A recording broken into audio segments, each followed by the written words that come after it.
वैसे तुम सच ही कह रहे हो, तुम्हें याद भी कौन करेगा? कौन भेज रहा था गौतम को ये ब्लैंक पोस्ट कार्ड? क्या राज छुपा है इस ब्लैंक पोस्ट कार्ड में? दोपहर में उसकी माँ ने घबरा कर उसे फोन किया। Yes mom. अवनी, गौतम आज सुबह से फिर से गायब है और फिर से फोन भी नहीं उठा रहा है। व्हाट? ओके ओके, मैं अभी घर आती हूँ। ओके हाँ जल्दी। मॉम मॉम, वो ब्लैंक पोस्ट कार्ड कहाँ पर है? पता नहीं, होगा उस अनपढ़ गंवार के कमरे में। ओके।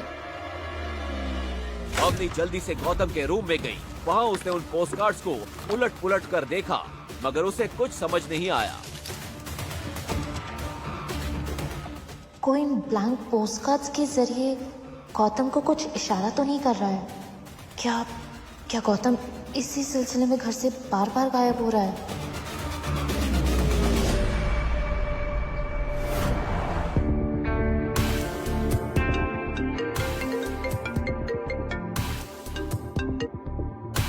हाँ कबीर। हेलो अवनी, तुम्हारा ये अनपढ़ हस्बैंड बड़ा काम का चीज है यार। नहीं, सुबह मेरा ड्राइवर नहीं आया था तो मैंने कहा कि मेरी कार ऑफिस तक ड्राइव करके पहुंचा दूं, तो खुद ड्राइवर बन गया।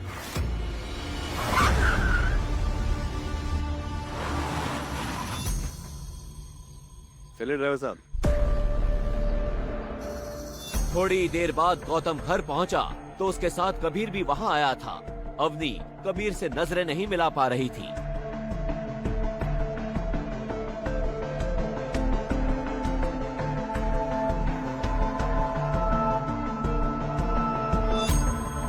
अवनी, तुम्हारे दादाजी को ये भिखारी ही मिला था। वो कहीं ऐसा नहीं हो कि तुम लोगों का सारा कीमती सामान लेके एक दिन ये भाग जाए। ये गौतम कभी किसी को पलट कर जवाब क्यों नहीं देता? नल्ला पति है मेरा, क्या कबीर की बात सच हो सकती थी? मैं जरा कपड़े धो लेता हूँ।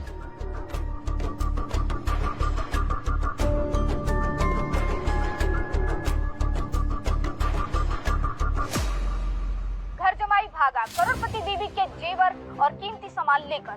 जी हाँ, जोधपुर के अमीरों की बेटियों के साथ शादी कर उन्हें फंसाने वाला गैंग सकरिया। इस गैंग के लड़के भोले भाले बनकर घर जमाई बनते हैं, फिर सब कुछ लूट कर गायब हो जाते हैं। सॉरी। गौतम! मगर गौतम ने कोई जवाब नहीं दिया। अवनी और घबरा गई और उठकर गौतम को किचन, बाथरूम, कुत्तों के रूम, हर जगह ढूंढने लगी, मगर वो कहीं नहीं दिखा। गौतम! मॉम गौतम कहाँ है? अभी तो यही था, खिड़की के पीछे से टीवी देख रहा था। पता है, आज भी पूरा दिन गायब था, एक काम नहीं किया कामचोर ने। अपनी मम्मी की बात सुनकर अवनी के चेहरे का रंग उड़ गया। गॉड मॉम, मतलब उससे वो न्यूज़ सुन ली है। वो हमारी कार्ड, हमारी ज्वेलरी सब कुछ लेकर कहाँ गया होगा? तुमने रूम में चेक किया? उसकी माँ कुछ पूछती उससे पहले ही अवनी गौतम के रूम की तरफ भागी। कबीर भी उसके साथ वहाँ चला गया। ओह माय गॉड कबीर, मैंने गौतम का बैग नहीं है, मैंने अभी यहाँ पे गौतम का बैग रखा था। गौतम के पास एक छोटा सा बैग ही था जिसमें वो अपने कपड़े रखता। वो बैग वहाँ से गायब था और वहाँ एक चिट्ठी रखी थी। मेरा पीछा मत करना, जो समझ रही हो वो मैं नहीं हूँ। गौतम,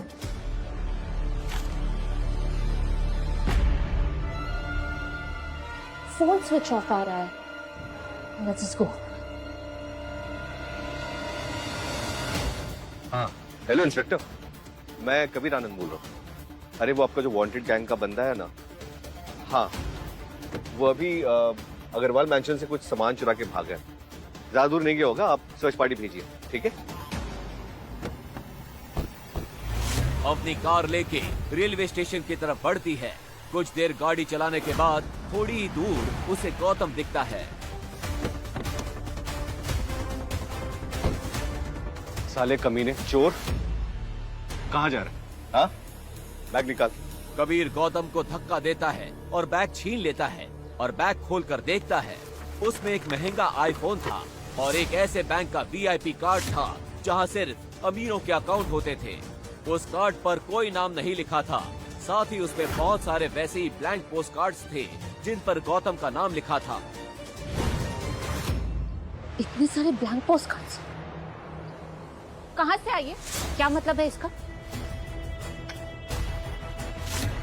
और ये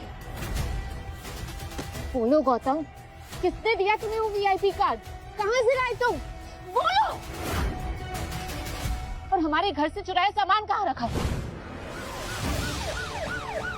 तब तक पुलिस की सर्च वैन वहां आ जाती है। कमिश्नर भी साथ आता है।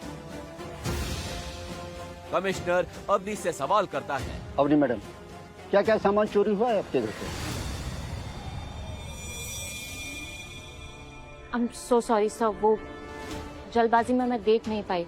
पर यस, ये देखिए, ये सारे ब्लैंक पोस्ट कार्ड इसके लिए आए।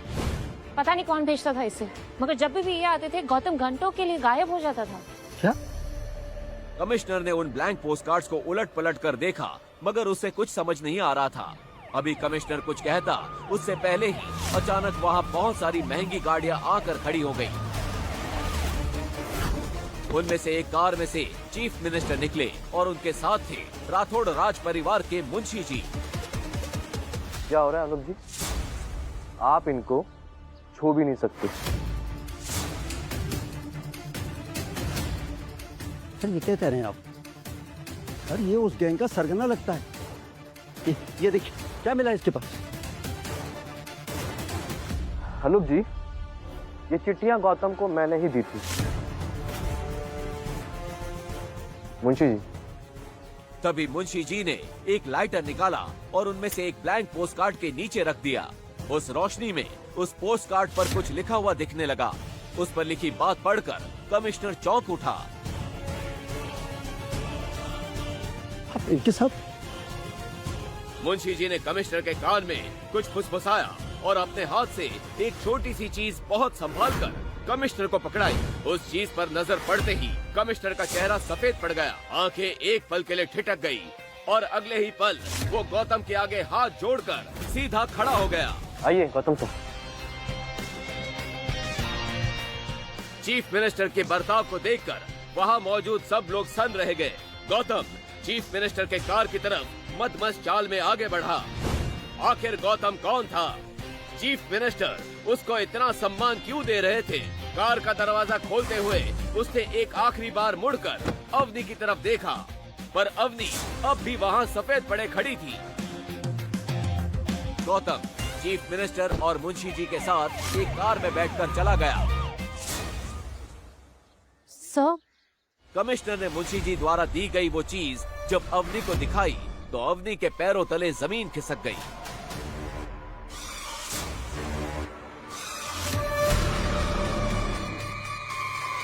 पर ये कैसे हो सकता है?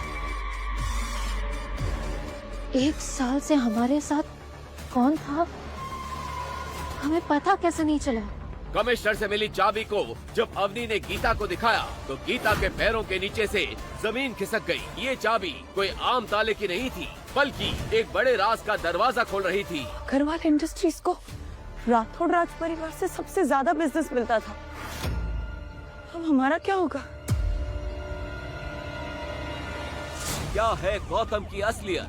क्यों चीफ मिनिस्टर और इतने बड़े राज घराने के मुंशी जी उसे लेने आए? क्यों चीफ मिनिस्टर गौतम को ब्लैंक पोस्ट कार्ड भेजा करते थे? क्या चीज दिखाई मुंशी जी ने कमिश्नर को? अगर गौतम कोई बड़ा आदमी है तो क्यों ऐसे नौकर बनकर उस घर में रहता था? क्या अवनी के दादाजी को गौतम की सच्चाई पता थी? क्या होगा इसके बाद अग्रवाल फैमिली के साथ? आगे की कहानी जानने के लिए नीचे दिए गए लिंक से डाउनलोड करें पॉकेट FM ऐप। ऐसा वीडियो देखने के लिए हमारे चैनल को सब्सक्राइब करें और हर समय आपको ऐसा वीडियो मिलता रहेगा। हमारे चैनल में जुड़े रहिए आप लोग।